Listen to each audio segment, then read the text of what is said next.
And the sons of Noah that went forth of the ark were Shem and Ham and Japheth. And Ham is the father of Canaan. These are the three sons of Noah, and of them was the whole earth overspread. And Noah began to be a husbandman, and he planted a vineyard.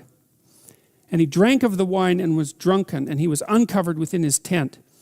And Ham, the father of Canaan, saw the nakedness of his father, and told his two brethren without.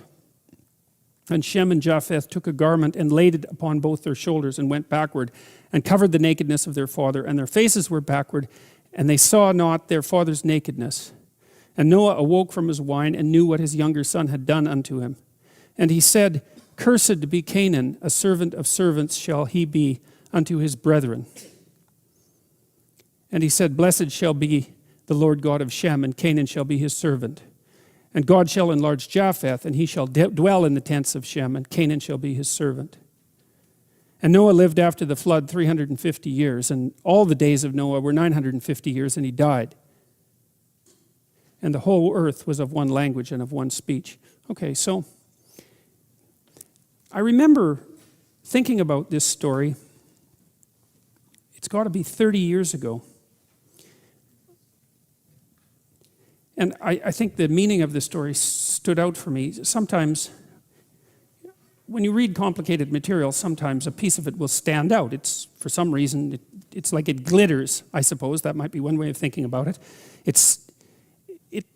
You're in sync with it, and you can understand what it means. I've really experienced that reading the Tao Te Ching, which is a document I would really like to do a lecture on at some point. Because some of the verses I don't understand, but others stand right out and I can understand them. And I think I understood what this part of the story of Noah meant. And I think it means, we talked a little bit about what nakedness meant in the story of Adam and Eve. And the idea essentially was that to know yourself naked is to become aware of your vulnerability, your physical boundaries in time and space, and your fundamental physiological insufficiencies as they might be judged by others. So there's biological insufficiency that's sort of built into you because you're a fragile, mortal, vulnerable, half-insane creature, and that's just an existential truth. And then, of course, even merely as a human being, even with all those faults, there are faults that you have that are particular to you that might be judged harshly by the group. Well, will definitely be judged harshly by the group.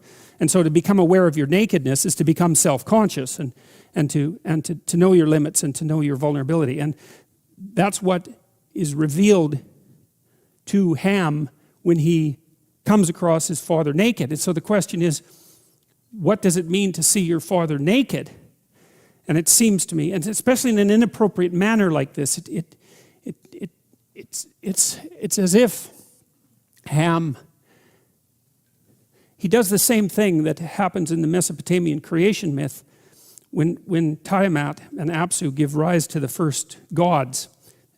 They're the father of the eventual deity of redemption, Marduk.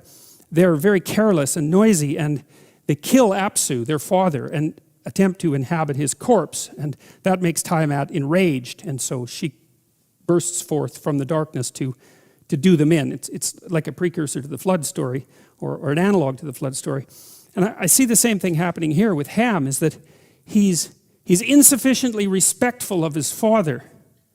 And the question is exactly, what does the father represent? And you could say, well, there's the father that you have, and that's a human being, that's a man like other men, a man among men. But then there's the father as such, and that's the spirit of the father. And insofar as you have a father, you have both at the same time. You have the personal father that's a man among other men, just like anyone else's father. But insofar as that man is your father, that means that he's something different than just another person. And what he is the incarnation of the spirit of the Father. And to see that, to take it to what? To disrespect that carelessly. Maybe even, like Noah makes a mistake, right? He produces wine and gets himself drunk. And you might say, well, if he's sprawled out there for everyone to see, it's hardly Ham's fault if he stumbles across him. But the book is laying out a danger. And the danger is that, well, maybe you catch your father at his most vulnerable moment. And if you're disrespectful, then you transgress against the Spirit of the Father. And if you transgress against the Spirit of the Father and lose respect for the Spirit of the Father, then that is likely to transform you into a slave. That's a very interesting idea. And I think it's particularly interesting, maybe not particularly interesting, but it's particularly germane, I think, to our current cultural situation, because I think that we're pushed constantly to see the nakedness of our Father, so to speak, because of the intense criticism that's directed towards our culture and the patriarchal culture, so to speak. We're constantly exposing its weaknesses and vulnerabilities and, let's say, nakedness. And there's nothing wrong with criticism, but the thing about criticism is the purpose of criticism is to separate the wheat from the chaff.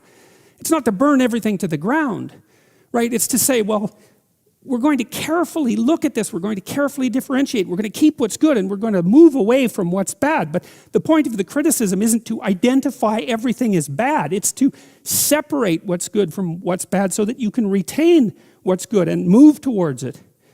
And to be careless at that is deadly, because you're inhabited by the Spirit of the Father, right? Insofar as you're a cultural construction, which of course is something that the postmodern neo-Marxists are absolutely emphatic about. You're a cultural construction. Insofar as you're a cultural construction, then you're inhabited by the Spirit of the Father. And to be disrespectful towards that means to undermine the very structure that makes you not all of what you are, certainly not all of what you are, but a good portion of what you are, insofar as you're a socialized cultural entity. And if you pull the foundation out from underneath that, what do you have left? You can hardly manage on your own. You know, it's just not possible. You're a cultural creation. And so Ham makes this desperate error and is careless about exposing himself to the vulnerability of his father, something like that. He does it without sufficient respect. And the judgment is that not only will he be a slave, but so will all of his descendants. And he's contrasted with the other two sons who, I suppose, are willing to give their father the benefit of the doubt, something like that. And so when they see him in a compromising position, they handle it with respect and don't capitalize on it. And maybe that makes them strong. That's what it seems to me. And so I think that's what that story means. It has something to do with respect. You know, and the funny thing about having respect for your culture, and I suppose that's partly why I'm doing the biblical stories, is because they're part of my culture. They're part of our culture, perhaps, but they're certainly part of my culture. And it seems to me that it's worthwhile to treat that with respect, to see what you can glean from it, and not kick it when it's down, let's say. So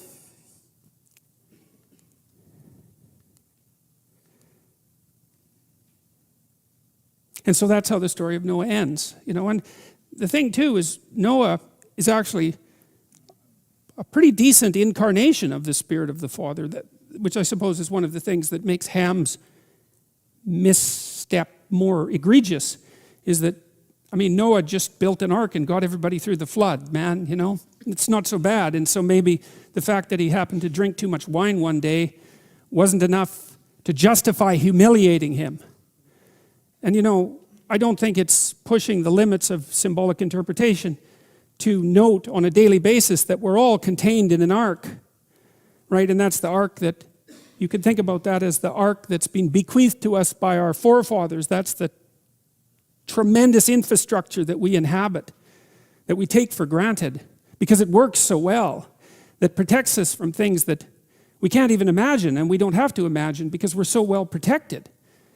And so one of the things that's really struck me hard, I would say, about the disintegration and corruption of the universities is the absolute ingratitude that goes along with that. You know, criticism, as I said, is a fine thing if it's done in the spirit, in a proper spirit. And that's the spirit of separating the wheat from the chaff. But it needs to be accompanied by gratitude.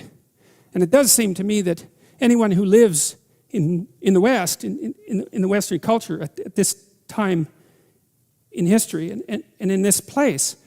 And who isn't simultaneously grateful for that is half blind, at least, because it's never been better than this. And it could be so much worse. And it's highly likely that it will be so much worse, because for most of human history, so much worse is the norm.